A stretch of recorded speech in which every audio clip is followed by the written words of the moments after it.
మీకు విలువే లేదా నాన్న? మనల్ని ఎంత హింసించి మన కష్టాన్ని దోచుకుంటున్నారు. ప్రతివాడిని వాడి పైవాడు దోచుకుంటాడు. గోల్కొండ నవాబు దోచుకుంటాడు. ఆ నవాబును ఢిల్లీలో ఉండే మొఘల్ చక్రవర్తి.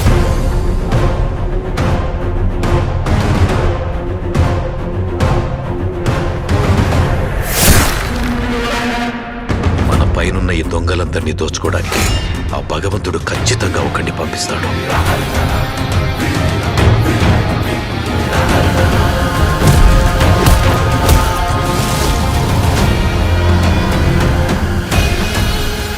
వాడొచ్చి దొంగ దొరలందరి లెక్కలు సరిచేస్తాడు.